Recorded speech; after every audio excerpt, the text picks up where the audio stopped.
Video like जरूर कर लीजिए और ऐसे वीडियो लगातार फ्री में पाने के लिए चैनल को तुरंत सब्सक्राइब कर लीजिए और बेल आइकन को जरूर टैप कर लीजिए ताकि आगे भी सारे वीडियो आपको मिलते रहे। यूट्यूब में फॉलो करते हैं तो प्लीज ये वाला फ्री टेलीग्राम चैनल जरूर ज्वाइन कर लीजिएगा। सारे नोटिफिकेशन सारे अपडेट यहीं पे आते हैं, ध्यान रखिए। हेलो एवरीवन, आप सभी का स्वागत है हमारे संस्थान स्टडी फॉर सिविल सर्विसेज में। हम लोग देख रहे हैं भारत की राज्य व्यवस्था की हिंदी मीडियम की लिस्टिंग की पहली वीडियो क्लास, है ना। तो फिर चलिए शुरू करते हैं पहली वीडियो क्लास हमारे लोगों की। सबसे पहले यहाँ पे देखेंगे हम संविधान सभा की विभिन्न समितियाँ एवं उनके अध्यक्ष कि उनकी समितियों के कौन कौन से अध्यक्ष रहे हैं। अच्छा, आपको ये तो मालूम ही होगा कि भारत की जो संविधान सभा का गठन कैसे हुआ था। अगर नहीं मालूम तो चलिए एक बार देख लेते हैं, ठीक है। संविधान सभा का जो गठन हुआ था वो कैबिनेट मिशन के आधार पर हुआ था। सबसे पहले समझना, अगर वहाँ पर प्रश्न में आपको विकल्प मिलता है भाई क्रिप्स मिशन या फिर अगस्त प्रस्ताव, तो वो आपको वहाँ पे भाई सही नहीं करना है। जो संविधान सभा का गठन हुआ था वो कैबिनेट मिशन के आधार पर हुआ था। इस चीज़ को एकदम बिल्कुल माइंड में सेट रखना है, ठीक है। कैबिनेट मिशन की अनुशंसा पर हुआ था। अगर थोड़ा सा हम संविधान सभा के विषय में देखें तो आपको मालूम हुआ कि जो 292 सदस्य थे वो कैसे थे, तो वो प्रांतीय विधानसभाओं के माध्यम से निर्वाचित हुए थे। जो आपके 93 सदस्य थे वो किससे थे, तो देशी रियासतों के प्रतिनिधित्व के लिए थे ना। और चार जो सदस्य थे वो कहाँ से थे, तो आयुक्त प्रांतों से उनका चयन करना था ना। जो वहाँ पे मुख्य आयुक्त प्रांत से उनका वहाँ से उनका जो है चयन करना था। इस चीज़ को आपको समझना है, ठीक है। उसके बाद अगर हम आगे देखें, एक फैक्ट और पूछा जाता है कि जो हमारी संविधान सभा है वास्तव में वो निर्वाचित थी कि या मनोनीत, तो काफ़ी कन्फ्यूजन होता है। तो आपको बिल्कुल क्लियर करना कि जो हमारी संविधान सभा थी वह आंशिक रूप से निर्वाचित और आंशिक रूप से जो है मनोनीत थी, ठीक है। एकदम बिल्कुल चीज़ को आपको क्लियर करना है। ब्रिटिश भारतीय प्रांतों की अगर बात करें 296 सीटों का चुनाव हुआ था ना वहाँ से, इस चीज़ को भी बिल्कुल ध्यान रखना। ये 296 फ्रेम कैसे होंगे, यही 292 और यही +4 कर देंगे तो क्या हो जाएगा आपका 296। चलिए अब आते हैं इधर अपने टॉपिक पे। सबसे पहले हम देखेंगे यहाँ पर आपकी जो मेजर कमेटीज़ रही हैं। जैसे आप पहली है संघ शक्ति समिति, इसके जो अध्यक्ष रहे हैं जवाहरलाल नेहरू जी रहे हैं। संघीय संविधान समिति की बात करें तो जवाहरलाल नेहरू भी इसके अध्यक्ष थे, इसके अध्यक्ष है। फिर यहाँ पे देखेंगे प्रांतीय संविधान समिति, इसके जो अध्यक्ष रहे सरदार वल्लभ भाई पटेल थे। फिर यहाँ पे आती मोस्ट इंपॉर्टेंट आपकी जो समिति है ड्राफ्ट कमेटी या फिर यूँ कहें कि प्रारूप समिति, और इसके जो अध्यक्ष रहे डॉक्टर भीमराव अंबेडकर, ठीक, जिसको हम डॉक्टर बी आर अम्बेडकर के नाम से भी जानते हैं। तो सबसे आपकी जो है मोस्ट पावरफुल या फिर यूँ कहें कि सबसे महत्वपूर्ण जो समिति थी वो प्रारूप समिति थी। अब एक प्रश्न का हमें उत्तर दो कि इस समिति का गठन कब हुआ था। तो इस समिति का गठन हुआ था 29 अगस्त 1947 को। कौन सी समिति का भाई, तो ड्राफ्ट कमेटी या फिर प्रारूप समिति का। अब बात आती है कि यह समिति महत्वपूर्ण क्यों थी, तो नए संविधान का प्रारूप बनाने की जिम्मेदारी जो है इसी समिति के पास थी, इसलिए सबसे महत्वपूर्ण समिति थी। अब बात आती है कि इस समिति में कितने सदस्य थे। अध्यक्ष तो आपने देख लिया कि इसके जो चेयरपर्सन थे वो डॉक्टर भीमराव अम्बेडकर थे, लेकिन बात आती है कि इसमें कितने सदस्य थे और वो सदस्य कौन कौन थे। तो एन गोपाल स्वामी आयंगर एक रहे होंगे, एक अल्लाद कृष्ण स्वामी अय्यर हो गए, एक कन्हैयालाल मणिकलाल मुंशी या फिर जिनको हम के एम मुंशी के नाम जानते हैं, एन माधवराव, टी कृष्णामाचारी और सैयद मोहम्मद शादुल्ला जो है इस समिति के अध्यक्ष सदस्य थे, ठीक है। अध्यक्ष कौन थे, डॉक्टर भीमराव अम्बेडकर। एक चीज़ और क्लियर होनी चाहिए कि यहाँ पर इनकी सदस्य में दो लोगों की निधन भी हुई थी। उनमें कौन कौन थे, बी एल मित्र और डी पी खेतान थे। और उनकी जगह जो क्रमशः पुनः निर्वाचन हुआ था किसका हुआ था, एन माधवराव और टी कृष्णामाचारी को जो है सदस्य बनाया गया था। मैं फिर रिपीट कर रहा हूँ किस किसकी जगह पर, तो बी एल मित्र की जगह पर एन माधवराव और डी पी खेतान की जगह पर टी कृष्णामाचारी। इस चीज़ को बिल्कुल आपको ध्यान रखना है। फिर यहाँ पे देखेंगे प्रक्रिया नियम समिति, इसके जो अध्यक्ष रहे डॉक्टर राजेंद्र प्रसाद। राज्यों के लिए समिति जो कि राज्यों से समझौता करने वाली थी, इसके अध्यक्ष कौन थे, जवाहरलाल नेहरू थे। संचालन समिति की बात करें तो इसके अध्यक्ष जो डॉक्टर राजेंद्र प्रसाद थे। फिर बात करेंगे मौलिक अधिकार समिति, अल्पसंख्यक एवं जनजातीय सलाहकार समिति जो कि एक प्रकार की परामर्शदाता समिति थी, इसके भी अध्यक्ष कौन थे, तो सरदार वल्लभ भाई पटेल थे, है ना। फिर यहाँ पे देखेंगे एक फैक्ट यहाँ पर इंपॉर्टेंट है, मौलिक अधिकार अल्पसंख्यक एवं जनजातीय सलाहकार समिति जो कि परामर्शदाता समिति, इसके अंतर्गत 5 उप समितियाँ थी। बहुत इंपॉर्टेंट स्टेटमेंट हो जाता है कि इसके अंतर्गत कितनी उप समितियाँ थी, तो भाई 5 उप समितियाँ थी। वो कौन कौन सी 5 उप समितियाँ हैं, सबसे पहले यहाँ पे देखेंगे मौलिक अधिकार उप समिति, जिसके अध्यक्ष JB कृपलानी थे।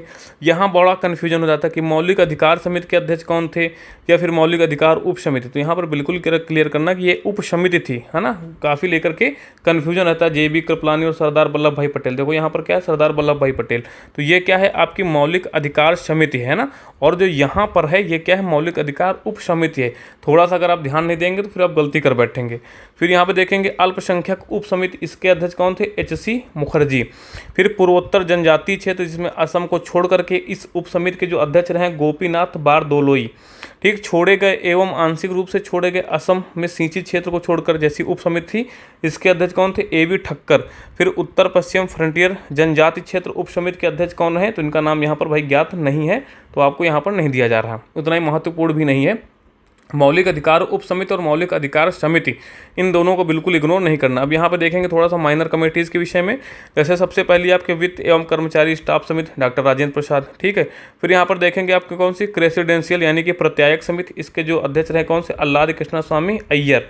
ठीक, इसके अध्यक्ष थे कौन सी, तो क्रेडेंशियल आपकी जो समिति थी। अब आपके मन में कहीं ना कहीं प्रश्न होगा कि वास्तव में ये प्रत्यायक समिति क्या थी, इसका काम क्या था। तो आपको बता दें जानकारी के लिए कि जो ये क्रेडेंशियल आपकी समिति थी, इसका मुख्य काम ये था कि भाई सदस्यों की जांच करें कि वो संविधान सभा के सदस्य हैं कि नहीं, और फिर यह सुनिश्चित करें कि संविधान सभा में भाग लेने योग्य वो सदस्य हैं कि नहीं। ठीक, तो इस समिति के अध्यक्ष कौन थे, अल्लाद कृष्ण स्वामी अय्यर। फिर बात आती है सदन समिति, डॉक्टर पट्टाभी सीतारमैया। कार्य संचालन समिति की बात करें, डॉक्टर KM मुंशी। राष्ट्रध्वज तदर समिति इंपॉर्टेंट हो जाती है, राष्ट्रध्वज तदर समिति यानी कि झंडा समिति, डॉक्टर राजेंद्र प्रसाद। फिर यहाँ पर देखेंगे संविधान सभा के कार्यों के लिए समिति, तो GV मावलंकर। आगे देखेंगे सर्वोच्च न्यायालय के लिए तदर समिति, S वरदाचारी, जो कि सभा के सदस्य नहीं थे। मुख्य आयुक्तों के प्रांतों के लिए समिति, B पट्टाभी सीतारमैया। संघीय संविधान के वित्तीय प्रावधानों पर समिति, नलिनी रंजन सरकार। भाषाई प्रांत आयोग SK डार, है ना, भाषाई प्रांत आयोग SK डार। फिर यहाँ पे देखेंगे प्रारूप संविधान की जांच के लिए विशेष समिति, जवाहरलाल नेहरू। प्रेस दीर्घा समिति, उषा नाथ सेन, बहुत इंपॉर्टेंट हो जाती है, कई बार एग्जाम में देखने को मिली है। प्रेस दीर्घा समिति के चेयरपर्सन कौन है भाई, उषा नाथ सेन। फिर यहाँ पे देखेंगे नागरिकता पर तदर समिति, S वरदाचारी, जो कि संविधान सभा के सदस्य नहीं थे। फिर यहाँ पे देखेंगे कुछ अन्य समितियां और उनके अध्यक्ष, वैसे ये कोई महत्वपूर्ण नहीं है, हालांकि आप देख लीजिएगा, बिल्कुल इग्नोर यहाँ पर नहीं किया जा सकता है। ठीक है, अब आते हैं भाई अपनी अंतरिम सरकार पे, जो कि हमारी गठित हुई थी। कब गठित हुई थी, 2 सितंबर 1946 को भारत की पहली जो अंतरिम सरकार वो गठन हुई थी। यहाँ आपको ये भी जानकारी होनी चाहिए कि वास्तव में जो अंतरिम सरकार गठित हुई थी 2 सितंबर 1946 को, इसका मुख्य कार्य क्या था। अच्छा, आपको ये भी पता होगा कि 2 सितंबर 1946 तक हमारा देश आज़ाद नहीं हुआ था। हमारा देश कब आज़ाद होता है, 15 अगस्त 1947। तो ये जो अंतरिम सरकार है ये 15 अगस्त 1947 को भंग कर दी जाती है। तब तक इसका काम क्या था, इसका मुख्य कार्य था कि जो ब्रिटिश भारत है उसको एक स्वतंत्र और लोकतांत्रिक भारत में बदलने की प्रक्रिया को सुचारू रूप से भाई चलाया जाए। ठीक है, ये इसका मुख्य कार्य था। दूसरी बात, जो अंतरिम सरकार थी इसके जो अध्यक्ष थे वो वायसराय, जो कि बाद में गवर्नर जनरल बने थे, है ना, तो वो क्या थे, इसके जो है भाई अध्यक्ष थे, और जो जवाहरलाल नेहरू थे इसके उपाध्यक्ष बने थे। ठीक है, और ये कब तक सक्रिय रही अंतरिम सरकार, जब तक कि हमारा देश स्वतंत्र नहीं हो गया। ठीक है, तो देख लेते हैं इसमें कि भाई किसके पास कौन से डिपार्टमेंट थे। तो जवाहरलाल नेहरू की बात करें तो परिषद के उपाध्यक्ष थे, और राष्ट्रमंडल संबंध तथा विदेशी मामलों का जो डिपार्टमेंट था वो इनके पास था। फिर देखेंगे सरदार वल्लभ भाई पटेल, तो इनके पास गृह, सूचना और प्रसारण विभाग था। डॉक्टर राजेंद्र प्रसाद की बात करें खाद्य एवं कृषि। जॉन मथाई की बात करें उद्योग एवं आपूर्ति। जगजीवन राम की बात करें तो श्रम।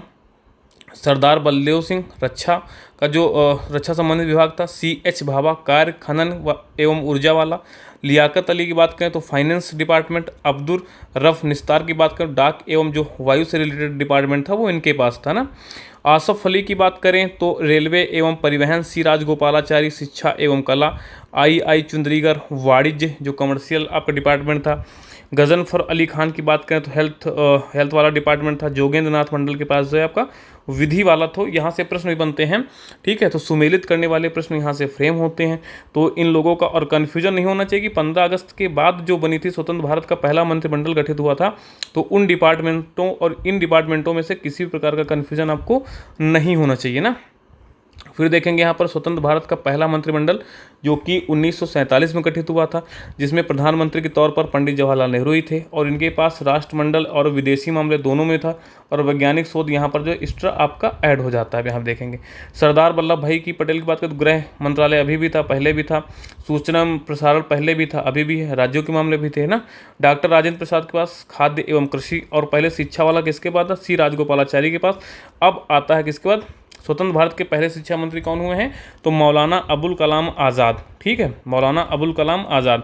फिर यहाँ पे देखेंगे डॉक्टर जॉन मथाई रेलवे एवं परिवहन, आर के शनमुख सेट्ठी वित्त, भीमराव अम्बेडकर की बात करें तो विधि वाला आपके इनके पास हो जाएगा, जगजीवन राम की बात करें श्रम, सरदार बलदेव सिंह रक्षा संबंधित डिपार्टमेंट, राजकुमारी अमृत कौर स्वास्थ्य संबंधित इनके पास मंत्रालय था, CH भाभा की बात करें तो वाणिज्य, रफ़ी अहमद किदवई संचार, डॉक्टर श्यामा प्रसाद मुखर्जी उद्योग एवं आपूर्ति, और फिर VN गॉडगिल की बात करें तो कार्य खनन एवं ऊर्जा वाला। ठीक है, और सबसे पहले किसने इस्तीफा दिया था पहले मंत्रिमंडल से, तो याद रखना डॉक्टर श्यामा प्रसाद मुखर्जी।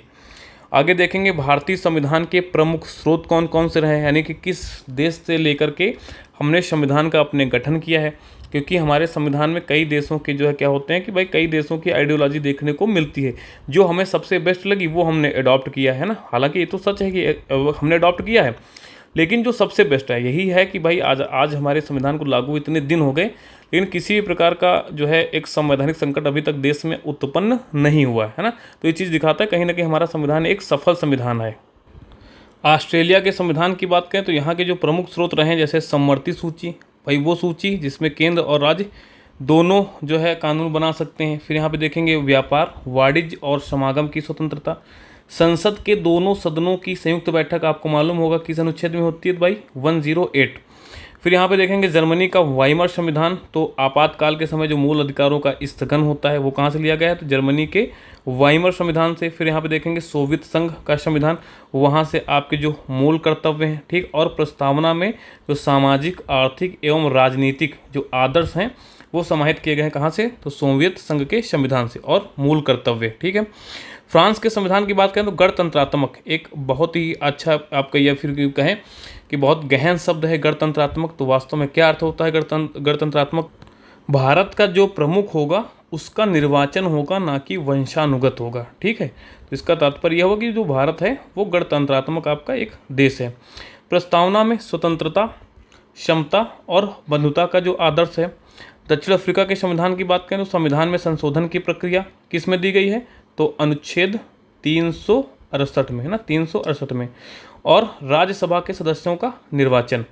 आगे यहाँ पे देखेंगे जापान का संविधान विधि द्वारा स्थापित प्रक्रिया का प्रमुख स्रोत रहा है, और भारत शासन अधिनियम 1935 काफ़ी महत्वपूर्ण है ये, है ना। संघीय जो तंत्र है, राज्यपाल का कार्यालय, न्यायपालिका, लोक सेवा आयोग, आपातकालीन उपबंध एवं जो कि प्रशासनिक विवरण, ये सभी कहाँ से लिए गए हैं, तो भारत शासन अधिनियम का जो है उससे लिए गए हैं। ब्रिटेन के संविधान की बात करें तो संसदीय शासन, विधिका शासन, विधायी प्रक्रिया, एक नागरिकता यानी कि एकल नागरिकता, मंत्रिमंडल प्रणाली जो आपकी जो है, परमाधिकार जो लेख हैं, संसदीय विशेषाधिकार और द्विसदनवाद। फिर यहाँ पे देखेंगे आपका संयुक्त राज्य अमेरिका का संविधान, मूल अधिकार, न्यायपालिका की स्वतंत्रता, न्यायिक पुनरावलोकन का सिद्धांत, उपराष्ट्रपति का जो पद है उच्चतम न्यायालय और उच्च न्यायालय के न्यायाधीशों का पद से हटाया जाना, और राष्ट्रपति का जो महाभियोग यानी कि है ना, वो कहाँ से लिया गया भाई, संयुक्त राज्य अमेरिका से यानी कि USA के संविधान से। आयरलैंड के संविधान की बात करें तो राज्य के नीति निर्देशक सिद्धांत, और फिर यहाँ पर देखेंगे कि जो नीति निर्देशक सिद्धांत है वास्तव में आयरलैंड के संविधान में कहाँ से आए थे, तो वो आए थे स्पेन के संविधान से। और राष्ट्रपति की जो निर्वाचन की पद्धति है, राज्यसभा के लिए सदस्यों का नामांकन। कनाडा के संविधान की बात करें तो सशक्त केंद्र के साथ संघीय व्यवस्था, सशक्त केंद्र के साथ संघीय व्यवस्था, अवशिष्ट शक्तियां का केंद्र में निहित होना, जो कि ना तो राज्य के पास है और ना ही केंद्र के पास है, वो अंतत्वागत्ता किसके पास होती हैं, तो कहीं ना कहीं केंद्र में निहित होती हैं। केंद्र द्वारा राज्य के राज्यपालों की नियुक्ति और उच्चतम न्यायालय का परामर्शी न्याय निर्णय, ठीक है, जो कि राष्ट्रपति को देता है परामर्श। हालांकि अभी आप देखेंगे तो एक नया सिनेरियो है कि राष्ट्रपति जी ने जो है क्या कहते हैं सुप्रीम कोर्ट से जो है कुछ विषयों पर जो है परामर्श मांगा है ना। वो लंबे विषय हैं, उसकी चर्चा यहाँ पर नहीं की जा सकती है। फिर आगे यहाँ पर देखेंगे कि भारत के संविधान, राज्य व्यवस्था, शासन, प्रावधानों और विभिन्न कानूनों पर लोगों द्वारा की गई टिप्पणियां, कि किसने भारतीय संविधान में क्या आलोचना की है ना। आलोचना यानी कि समीक्षा कहेंगे कि पॉजिटिव रहा है या फिर निगेटिव रहा है, कई प्रकार के लोगों ने किया है। तो 10वीं अनुसूची में किए गए प्रावधान के विषय में प्रधानमंत्री राजीव गांधी ने क्या कहा है, सार्वजनिक जीवन सुधारने का प्रथम सोपान। 10वीं अनुसूची आपको मालूम होगा कि दल बदल से संबंधित रही है ना, दल बदल से संबंधित रही है कौन सी, 10वीं अनुसूची। फिर यहाँ पे देखेंगे भारतीय संविधान के विषय में जो आपके केसी हुईयर हैं, इन्होंने क्वासी फेडरल जो है संविधान कहा है, और मॉरिस जोन्स ने भारतीय संविधान को बारगेनिंग फेडरलिज्म कहा है, क्योंकि इन्होंने कई जगह से लिया गया है, इस विषय में इन्होंने कहा है। भारतीय संविधान के विषय में जो ग्रैनुअल ऑस्टिन ने क्या कहा है, भारतीय संविधान को कोऑपरेटिव फेडरलिज्म बताया है। B.R. अम्बेडकर ने इसे एक पवित्र दस्तावेज कहा है। सर अर्नेस्ट बार्कर ने प्रस्तावना को भारतीय संविधान की नोट कहा है। अब यहाँ से कैसे प्रश्न फ्रेम होंगे, एक तरफ स्टेटमेंट होगा और एक तरफ जो है ये किसके द्वारा कहा गया, तो उनको सही तरीके से मैच कराना होगा, या फिर कौन सा सुमेलित नहीं है। ज़्यादातर प्रश्न ऐसे ही फ्रेम होंगे, या फिर ऐसे पूछ लेंगे कि भाई ये स्टेटमेंट निम्न में से किसका है, प्रस्तावना के विषय में, भारतीय संविधान के विषय में, है ना। इस तरीके से यहाँ पर जो क्वासी फेडरल वाला ने, इनकी जो केसी हेयर का ये स्टेटमेंट है काफ़ी इंपॉर्टेंट हो जाता है, और ग्रैनविले ऑस्टिन का ये जो कोऑपरेटिव स्टेटमेंट है जिन्होंने भारतीय संविधान को कहा है, तो ये भी इंपॉर्टेंट हो जाता है। फिर आगे यहाँ पे देखेंगे भारतीय संविधान की प्रस्तावना के विषय में जो पूर्व न्यायाधीश रहे हैं भारत के एम हिदायतुल्ला, इन्होंने क्या कहा है, तो इसकी तुलना यूनाइटेड स्टेट ऑफ अमेरिका में की गई डिक्लेरेशन ऑफ इंडिपेंडेंस से की है। भारतीय संविधान का जो भाग 3 है, भाग 3 में क्या है भाई, तो आपके फंडामेंटल राइट्स हैं, उसे भारत का मैग्ना कार्टा कहा जाता है। फिर जो राज्य के आपके नीति निर्देशक तत्व हैं, केटी शाह ने इसे अतिरिक्त कर्मकांडी बताया है, और ऐसे चेक से तुलना की है जिसका भुगतान बैंक तभी करेगा जब बैंक के संसाधन उसे अनुमति दें। अगर हम directive principles of state policy के विषय थोड़ा समझने की कोशिश करें, तो ये जो आपके DPSP हैं, राज्य की नीति के निर्देशक तत्व नागरिकों के प्रति राज्य के सकारात्मक दायित्व कहीं ना कहीं, ठीक है। और आपको जानना चाहिए, फिर आप जानते ही होंगे कि ये जो है न्यायालय द्वारा प्रवर्तनीय नहीं है, परंतु शासन और प्रशासन के लिए मार्गदर्शक होते हैं, है ना। कब, जब उनको कोई भी नया कानून बनाना होता तो हमें कितनी हमारी मर्यादा, या फिर हमें कैसे जो है आपकी वेलफेयर स्टेट को बनाना है, तो वहाँ पे कहीं ना कहीं ये मार्गदर्शन का काम करते हैं ना। और इसी से प्रभावित होकर के आपने देखा होगा कि जो हमारा आपका 73 जो अमेंडमेंट हुआ था, तो कहीं ना कहीं वो राज्य के नीति निर्देशक तत्वों में तो चर्चा की गई है, किसमें, तो आर्टिकल 40 में। तो वहाँ पे कहीं ना कहीं क्या किया भाई, एक प्रकार के जो है आपके निर्देशक, या फिर यूँ कहें कि मार्गदर्शक का काम किया है एक वेलफेयर स्टेट बनाने में, है ना। तो ये सारी चीज़ें कहाँ पे होती हैं, आपके जो DPSP में है। फिर आगे अगर हम बात करें कि इनके विषय में जो आपके DPSP हैं, उनके विषय में जो है नसरुद्दीन ने इसकी तुलना नववर्ष के लिए किए गए उन संकल्पों से की है जो जनवरी में ही टूट जाते हैं। अरे बहुत सारी चीज़ें हैं DPSP में, आप देखेंगे किस तरीके से जो मैटरनिटी लीव मिलता है ना, आप देखेंगे जो आपका नरेगा है, और फिर आप देखेंगे जो आपके यहाँ पे सहकारी समितियाँ गठित हो रही हैं, है ना, उससे प्रभावित होकर कहीं ना कहीं DPSP ने मार्गदर्शन किया। तभी आपने देखा होगा कि सहकारिता मंत्रालय का भी गठन किया गया, जिसके जो मंत्री आपके अमित शाह जी हैं ना। तो इस तरीके से बहुत सारी चीज़ें हैं जो DPSP से की गई हैं। तो कहीं ना कहीं ये कह देना कि बिल्कुल ये नववर्ष में किए गए उद्घोषणा से हैं जो जनवरी में टूट जाते हैं, कहीं ना कहीं सार्थक नहीं हो रहा जिस तरीके से हम देख रहे हैं। चाहे वो आपको ग्राम पंचायतों का गठन किया गया हो, या फिर मजदूरों के लिए कहीं ना कहीं नरेगा चलाया गया हो, या फिर महिलाओं को मैटरनिटी लीव। हालांकि अभी भी बहुत सारी चीज़ें हमें करना और बाकी है ना, जैसे कुटीर उद्योगों पे ध्यान देना है, हालांकि जैसे सहकारी समितियों का गठन हुआ है, तो बहुत सारी चीज़ें हैं। भारतीय संविधान में आपको पता होगा ना, 90 आपका जो 7 अमेंडमेंट हुआ था 2011 में, तो सहकारी समितियों को संवैधानिक दर्जा देने के लिए तो हुआ था। चलिए अच्छा आगे चलते हैं। फिर बात करें DPSP के समय केसी ने कहा है इसे लक्ष्यों और आकांक्षाओं का घोषणा पत्र। TT कृष्णामाचारी ने कहा है कि भावनाओं का एक स्थायी कूड़ा घर। राज्य के नीति निर्देशकों के विषय में जेनिंग्स आवर ने क्या कहा है भाई, कर्मकांडी आकांक्षा। और फिर भारत की जो संसदीय प्रणाली है, आइवर जेनिंग्स ने इसे कैबिनेट सिस्टम कहा है। क्यों? क्योंकि भारत में जो सर्वोच्च स्तर पे आपकी क्या है, तो वो कैबिनेट सिस्टम ही तो सर्वोच्च है। फिर आगे देखेंगे भारत में के जो इमरजेंसी प्रावधान है, TT कृष्णामाचारी ने इसे संवैधानिक तानाशाही कहा है। इमरजेंसी के प्रावधानों के लिए ही राज्यों की वित्तीय स्वायत्ता पर खतरा बताया गया है। सर अल्लाद कृष्ण स्वामी अय्यर ने संविधान की प्राणवायु बताया है। भारत के इमरजेंसी अगर प्रावधानों के विषय में महावीर त्यागी ने जो है सुरक्षा वाल्व शब्द इस्तेमाल किया है, सेफ्टी वाल्व। और फिर अगर हम बात करें प्रधानमंत्री के पद और कार्यों के संबंध में, जो लॉर्ड मार्ले हैं, उन्होंने क्या बताया, प्राइमस इंटर पेरस, यानी कि सभी समान लोगों में सर्वप्रथम। भाई सभी कैबिनेट मिनिस्टर होते हैं, उसमें प्रधानमंत्री क्या होता है, सर्वोच्च स्तर पर होता है।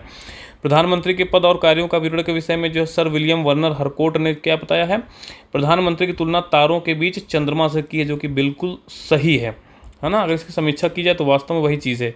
प्रधानमंत्री के पद और कार्यों के विवरण के विषय में जेनिंग्स ने क्या कहा है, प्रधानमंत्री को सूर्य के समान माना है। किसके समान, तो सूर्य के समान माना है। प्रधानमंत्री के पद और कार्यों के विवरण के विषय में बात करें तो एच.जे. लास्की ने प्रधानमंत्री को वह धुरी बताया जिसके चारों ओर सरकारी मशीनरी के सभी कलपुर्जे घूमते हैं। राजनीतिक मामलों की समिति के विषय में बात करें तो सभी समितियों में से सर्वाधिक शक्तिशाली है सुपर कैबिनेट कहा जाता है, जो कि आपकी कौन सी है, तो राजनीतिक मामलों की समिति होती है। विपक्ष दल के प्रमुख की बात करें तो आइवर जेनिंग्स ने इसे वैकल्पिक प्रधानमंत्री बताया है ना। फिर बात करें लोकपाल की, गेराल्ड ई काइडन ने इसे संस्थागत सांस्थानिकीकृत लोक अंतःकरण का प्रतीक कहा है। फिर आगे बढ़ेंगे कि महत्वपूर्ण सूचना के विषय में, है ना, किस तरीके से डाटा अपडेटेड होता है। तो ये जो नोट्स हैं ये आपके यूपी पीसीएस प्री 2025 के लिए सबसे सूटेबल है। हालांकि आगे के आप पढ़ेंगे तो आपकी खुद की जिम्मेदारी होगी, क्योंकि क्या होता है कि डाटा चेंज हो जाता है ना, तो फिर हमारे यहाँ पे उस तरीके से संशोधन होता है हमारे जो नोट्स होते हैं। अब यहाँ पे देखेंगे भारत के राष्ट्रीय प्रतीक। सबसे पहले यहाँ पर देखेंगे राजचिन्ह के विषय में। भारत का राजचिन्ह सारनाथ स्थित अशोक के सिंह स्तंभ की अनुकृति है, जो सारनाथ के संग्रहालय में सुरक्षित है। राजचिन्ह के निचले हिस्से पर 4 जानवर हैं, मोस्ट इंपॉर्टेंट है, कितने हैं, 4 हैं। इनमें एक स्टेटमेंट और हो जाता है, कौन कौन से हैं, तो घोड़ा है, सांड है, शेर है और हाथी है। फिर एक लाइन और आगे जाते हैं तो घोड़ा और हाथी क्या है, घोड़ा और सांड वो दृश्यमान है, जबकि जो शेर और हाथी वो अदृश्य यानी कि पीछे की ओर है, उनका शरीर जो हमें दिखता नहीं है। हालांकि कितने हैं, तो 4 हैं। इस चीज़ को हमें बिल्कुल ध्यान में रखना है। फिर आगे देखेंगे यहाँ पर राज चिन्ह भारत सरकार द्वारा 26 जनवरी 1950 को अपनाया गया है। राज चिन्ह के नीचे खुदा हुआ सूत्र सत्यमेव जयते है, जो कि कहाँ से लिया गया है, तो मुंडको उपनिषद से लिया गया है। कहाँ से लिया गया है, मुंडको उपनिषद से। और आपको जानकारी होगी ही कि हमारे उपनिषद कितने हैं, तो भाई 108 108 हमारे उपनिषदों की संख्या है। फिर बात करेंगे यहाँ पर राष्ट्रीय कैलेंडर। राष्ट्रीय कैलेंडर शक संवत पर आधारित है और इसे 22 मार्च 1957 को अपनाया गया है। मोस्ट इंपॉर्टेंट कब अपनाया गया है, तो 22 मार्च 1957 को, और शक संवत पर आधारित है। चैत्र इस कैलेंडर का पहला महीना है। जैसे आप देखेंगे जो ग्रेगोरियन कैलेंडर होता है उसका पहला महीना कौन होता है, तो उसका पहला महीना होता है जनवरी, है ना। उसी तरीके से जो ये आपका शक संवत है, जो कि हमारा राष्ट्रीय कैलेंडर है, इसका जो पहला महीना होता है वो चैत्र और आखिरी महीना होता है फागुन। और ग्रेगोरियन कैलेंडर का जो आखिरी महीना होता है वो होता है दिसंबर। ठीक है, तो एक सामान्यता जो है 22 मार्च को होता है, लीप वर्ष में 21 मार्च को। राष्ट्रीय कैलेंडर में भी कितने 365 या फिर 366 दिन होते हैं लीप और सामान्य जो है वर्ष के हिसाब से। राष्ट्रीय ध्वज की बात करें तो राष्ट्रीय ध्वज का डिजाइन 22 जुलाई 1947 को अपनाया गया था। इसकी लंबाई और चौड़ाई का जो अनुपात है वो 3:2 है ना, कि अगर 3 मीटर लंबाई रहेगी तो 2 मीटर चौड़ाई रहेगी। अगर 3 हाँ मीटर ही सब चलता है, अगर 3 सेंटीमीटर यानी 3 और 2 का रेशियो होना चाहिए। कुल मिलाकर की बात ये है। ध्वज के मध्य में पहिए का प्रारूप सारनाथ में अशोक के स्तंभ पर बने चक्र से लिया गया है। ध्वज के मध्य में स्थित पहिए धर्म चक्र में जो है 24 तीलियां हैं।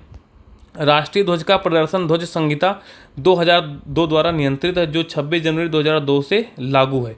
भारत ध्वज संहिता 2002 के प्रावधानों के अनुसार प्रतीक और नाम अनुचित प्रयोग निवारण, है ना, अधिनियम 1950 तथा राष्ट्रीय गौरव अपमान निवारण अधिनियम 1971। तो याद रखना भाई ये एक्ट कब कब पारित हुए हैं, सीधा सीधा पूछ लेते हैं तो यहाँ पे इग्नोर नहीं करना है। और इस विषय पर बने किसी भी अन्य कानून में प्रदान की गई हद को छोड़कर आम जनता, निजी संगठनों, शैक्षिक संस्थानों आदि के सदस्यों द्वारा राष्ट्रीय ध्वज के प्रदर्शन पर कोई प्रतिबंध नहीं होगा। अब हम बात करें कुछ अन्य राष्ट्रीय अप्रतीकों के विषय में। जैसे हमारा राष्ट्रीय पक्षी मोर है और इसका वनस्पति नाम क्या है, यानी कि वैज्ञानिक नाम पावोक्रिस्टेटस है। राष्ट्रीय फल आम है, मैंगीफेरा इंडिका के नाम से इसको जानते हैं। राष्ट्रीय पुष्प हमारा कमल और इसका वनस्पति नाम क्या है, तो निलंबो न्यूसीफेरा। राष्ट्रीय पेड़ बरगद है और इसको वैज्ञानिक नाम क्या होता है भाई, फाइकस बेंगालेंसिस। राष्ट्रीय पशु बाघ है और इसको बोलते हैं पैंथरा टाइग्रिस। राष्ट्रीय जलीय जीव जो है मीठे पानी की डॉल्फिन, इसको बोलते हैं क्या, प्लेटिनिस्टा गैंगेटिका। और इसको राष्ट्रीय जलीय जीव का दर्जा कब दिया गया है, तो 5 अक्टूबर 2009। भूलना नहीं है बिल्कुल, है ना। और राष्ट्रीय नदी कौन सी है, गंगा। और राष्ट्रीय विरासत पशु कौन है, हाथी। राष्ट्रीय विरासत पशु कब कौन सा है, हाथी है। कब अपनाया गया है, 2010 में।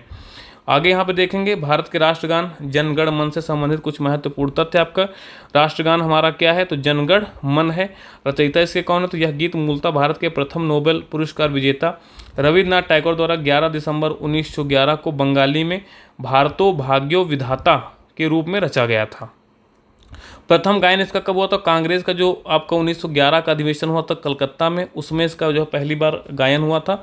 और आपको याद रखना कि ये जो अधिवेशन हुआ था इसके अध्यक्ष कौन थे, ये बहुत पूछा जाता है एग्जाम में कि भाई इसके अध्यक्ष कौन थे, विशन नारायण धर थे, है ना। राष्ट्रगान को अपनाया गया कब, 24 जनवरी 1950 को, 24 जनवरी 1950 को अपनाया गया है। गान की अवधि कितनी है, तो 52 सेकंड और संक्षिप्त रूप में 20 सेकंड है। पहला प्रकाशन कब हुआ था, तो पहला प्रकाशन जो है सबसे पहले तत्वबोधिनी पत्रिका में हुआ था और इसकी मूल भाषा क्या है, तो बांग्ला है। गायक मंडली की बात करें तो यह गीत रविन्द्रनाथ टैगोर की भतीजी सरला देवी चौधरानी द्वारा प्रकाशित स्कूली छात्रों के एक समूह द्वारा प्रस्तुत किया गया था। आधिकारिक धुन किसके द्वारा तैयार की गई, तो कैप्टन राम सिंह ठाकुर द्वारा। और इसकी मूल कविता में 5 छंद हैं, जबकि राष्ट्रगान के रूप में केवल पहला छंद ही गाया जाता है ना। ये सारी चीज़ें हैं, देख लीजिएगा, इसमें कुछ विशेष है नहीं। अब आते हैं अपने राष्ट्रीय गीत वंदे मातरम के विषय में। राष्ट्रीय गीत हमारा वंदे मातरम है। रचयिता इसके बंकिम चंद्र चट्टोपाध्याय हैं और यह गीत मूल रूप से संस्कृत और बांग्ला में जो है रचा गया है। प्रथम प्रकाशन का हुआ था 1882 में बंकिम चंद्र की काव्य उपन्यास आनंद मठ में। अगर बात की जाए आनंद मठ में मुख्यतः कौन सा आंदोलन है, तो आपका जो क्या बोलते हैं उसको, जो 1773 में हुआ था, कौन सा आंदोलन है, सन्यासी विद्रोह। सन्यासी विद्रोह के जो उल्लेख है कहाँ पे किया गया है, आनंद मठ में। वंदे मातरम पहली बार रविन्द्रनाथ टैगोर द्वारा गाया गया था। प्रथम गायन 1896 में हुआ था, ठीक है, कलकत्ता अधिवेशन में हुआ था। राष्ट्रीय गीत का दर्जा कब दिया गया, 24 जनवरी 1950। तो यहाँ पे ये चीज़ आपको ध्यान रखना है कि राष्ट्रीय गीत और राष्ट्रीय गान दोनों को एक साथ 24 जनवरी 1950 को दर्जा दिया गया था, ठीक। उसको भी 24 जनवरी 1950 को और राष्ट्रीय गीत को भी 24 जनवरी 1950 को ही दर्जा दिया गया था। फिर बात करेंगे संविधान में स्थान इसका, ठीक है। संविधान सभा में राष्ट्रीय गीत को राष्ट्रगान जनगण मन के बराबर दर्जा प्राप्त है। पूरे गीत में 6 छंद हैं, लेकिन पहला और दूसरा छंद ही आधिकारिक रूप से राष्ट्रीय गीत के रूप में मान्यता प्राप्त है, ठीक है। फिर ये भावार्थ है और अंग्रेजी में अनुवाद श्री अरविंदो के द्वारा किया गया ना, ये सारी चीज़ें हैं और 1896 में गाया गया था, है ना। फिर आगे देखेंगे भारतीय संविधान के भाग और उनसे संबंधित महत्वपूर्ण अनुच्छेद। जैसे आपका जो पहला भाग है संघ और उसका राज्य क्षेत्र के विषय में है और ये 1 से लेकर के 4 अनुच्छेद तक है। जो नागरिकता का है वो 5 से 11 तक है, यानी कि नागरिकता हमारा जो है संविधान का दूसरा भाग है। और भारत का जो कहा जाता है मैग्ना कार्टा वो संविधान का तीसरा भाग है और 12 से 35 तक है। फिर आप बात करेंगे भाग 4, जिसमें राज्य के नीति निर्देशक तत्व हैं और ये 36 से 51 तक है। फिर आता है भाग आपका 4A, जिसमें आपके कहाँ हैं, तो मौलिक कर्तव्य, फंडामेंटल ड्यूटीज हैं, जो कि कहाँ से ली गई हैं, तो सोवियत संघ के संविधान से ली गई हैं। और कहाँ पे इनको रखा गया है, तो संविधान के अनुच्छेद 51A में और भाग 4A में। अब बात करते हैं भाग 5, बहुत महत्वपूर्ण हो जाता है। इसमें कई सारे अध्याय हैं जो कि अध्याय ही पूछ लिए जाते हैं। तो संविधान के भाग 5 के सबसे पहला आपका अध्याय है संघ सरकार। संघ सरकार को आर्टिकल जो है 52 से लेकर के 151 तक जो है रखा गया है। फिर यहाँ पे देखेंगे अध्याय पहले कहाँ, कार्यपालिका, सॉरी यहाँ पे संघ सरकार है, 1 मिनट थोड़ी गलती हो गई कि यहाँ पे संघ सरकार है जो कि 52 से लेकर के 151 तक है। अब उसमें जो पहला अध्याय है वो आपकी कार्यपालिका यानी कि एग्जीक्यूटिव है, 52 से 78। फिर दूसरा अध्याय आपकी पार्लियामेंट 79 से लेकर के 122। ये देखना कि ये सभी किस में आ रहे हैं, ये सभी आ रहे हैं किसमें, संघ सरकार में। संघ सरकार कहाँ से कहाँ तक है, 52 से लेकर के 151। फिर उसके अंदर जो पहला अध्याय है ये तो भाग हो गया। अब उसमें जो पहला अध्याय है वो किसका है, तो कार्यपालिका का, 52 से 78 तक। फिर यहाँ पे आप देखेंगे संसद है 79 से लेकर के 122 तक। फिर जो तीसरा अध्याय है वो राष्ट्रपति की विधायी शक्तियों से संबंधित है भाई, 123, यानी कि राष्ट्रपति की जो आपातकालिक शक्ति है वही तो उसकी जो विधायी शक्ति है, तो अनुच्छेद 123 है ना। क्या बोल दिया, आपातकाल नहीं, अध्यादेश होगा ना। फिर बात करेंगे यहाँ पर चौथे की संघ की न्यायपालिका, यानी कि सुप्रीम कोर्ट का वर्ण कहाँ से, 124 से 147। फिर यहाँ पर देखेंगे भाग 5 भारत का नियंत्रक एवं महालेखा परीक्षक, जिसको CAG के नाम से जानते हैं, 148 से लेकर के अनुच्छेद 151 तक इसका जो है वर्णन है।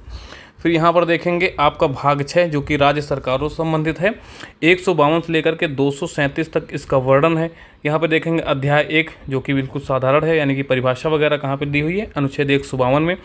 फिर यहाँ पे देखेंगे अध्याय 2 एग्जीक्यूटिव यानी कि कार्यपालिका 153 से लेकर के 167 तक है। फिर यहाँ पर मुख्यमंत्री है, राज्यपाल, इन सभी का यहाँ पर वर्णन मिलेगा, उनकी शक्तियों के विषय में वर्णन होगा। फिर यहाँ पे देखेंगे अध्याय 3 राज्य का विधानमंडल 168 से लेकर के 212 तक जो है इसका वर्णन है।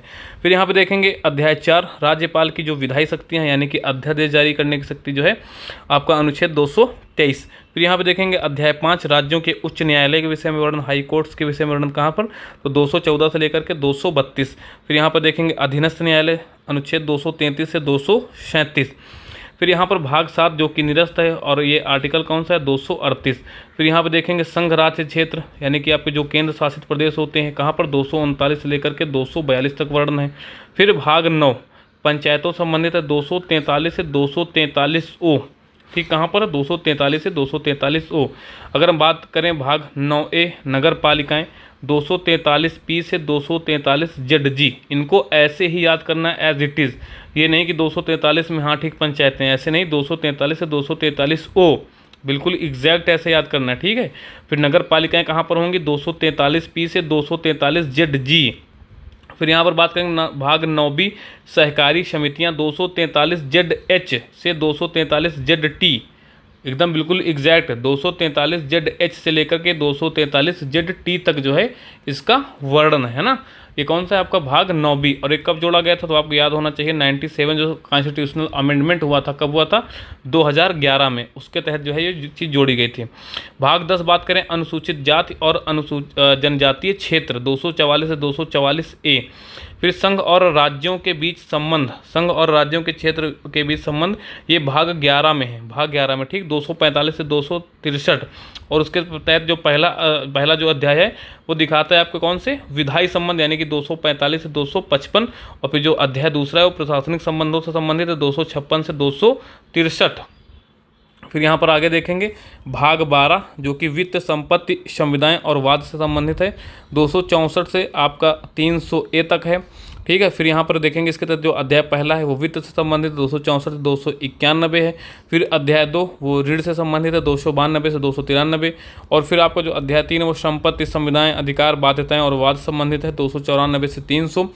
और फिर अध्याय आपका 5 है संपत्ति का अधिकार। संपत्ति का अधिकार पहले कैसा था, पहले एक मौलिक अधिकार था, लेकिन अब कैसा है, तो अब एक विधिक अधिकार है। कौन सा, तो आपका संपत्ति का अधिकार। उसके बाद देखेंगे भाग 13 भारत के राज्य क्षेत्र के भीतर व्यापार, वाणिज्य एवं समागम 301 से 307, 301 से 307। फिर यहाँ पे देखेंगे भाग 14 संघ और राज्यों के बीच अधीन सेवाएं, जिसमें आपकी जो PCS वगैरह और UPSC वगैरह ना, ये 308 से 323। अध्याय 1 में सेवाएं हैं 308 से 314। और फिर अध्याय 2 में आपका लोक सेवा आयोग, तो लोक सेवा आयोग यानी कि UPSC का वर्णन कहाँ से कहाँ तक है, तो 315 से लेकर के 323। फिर आपका आता है आपके जो ट्रिब्यूनल्स होते हैं यानी कि अधिकरण भाग 14A 323A से 323B। फिर यहाँ पे देखेंगे भाग 15 निर्वाचन आपका 324 से 329A, है ना। फिर यहाँ पे देखेंगे कुछ वर्गों से संबंधित विशेष प्रावधान 330 से 342A तक जो है इनका प्रावधान है ना। इसमें आरक्षण वगैरह जो OBC और ये जिनके संबंधित आयोग होते हैं इन सभी का यहाँ पर वर्णन मिलेगा आपको। फिर भाग 17 जो कि राजभाषा से संबंधित है 343 से 351B। पहला अध्याय इसके तहत है संघ की राजभाषा 343 से 344। फिर प्रादेशिक भाषाएं आपका अध्याय 2 में है 345 से 347। फिर अध्याय 3 की बात करें तो सर्वोच्च न्यायालय, उच्च न्यायालय आदि की भाषा 348 से 349 में दी गई है। फिर बात करेंगे अध्याय 4 तो विशेष निर्देश आपके 350 से 351। भाग 18 की बात करें तो इसमें आपात उपबंध हैं, तो ये कहाँ से दिए गए भाई, 352 से 360। 3 प्रकार के आपात उपबंध होते हैं, आप जानते ही हैं। फिर भाग 19 में प्रकीर्ण है 351 से 367। भाग 20 की बात करें तो संविधान का संशोधन जो कि आप अभी पीछे देखा है कहाँ से अडॉप्ट किया है, दक्षिण अफ्रीका के संविधान से 368 में। और फिर भाग 21 आपका जो है कुछ विशेष उपबंध दिखाता है 369 से 392, जिसमें कुछ राज्यों के विशेष उपबंध है ना, अभी भी हैं। हालांकि जम्मू कश्मीर हटा दिया गया, लेकिन अभी भी कुछ राज्यों के विशेष उपबंध हैं। वो एक लंबी सूची है, उसको हमें देखना पड़ेगा क्लियर रूप से, आगे देखेंगे। भाग 22 की बात करें तो संक्षिप्त नाम, जिसमें संविधान भारत के विषय में दिया गया 395 से 393 से 395। तो यहाँ से आपकी जो वीडियो क्लास फर्स्ट है वो समाप्त होती है, जिसमें हम लोगों ने क्या देखा कि संविधान को एक ग्लांस में, एट ए ग्लांस के रूप में हमने देखा, एक संक्षिप्त रूप में, है ना, जो भी उसकी जानकारी है। फिर आपसे मुलाकात होगी वीडियो क्लास 3 में। पढ़ते रहिए, रिवीजन करते रहिए।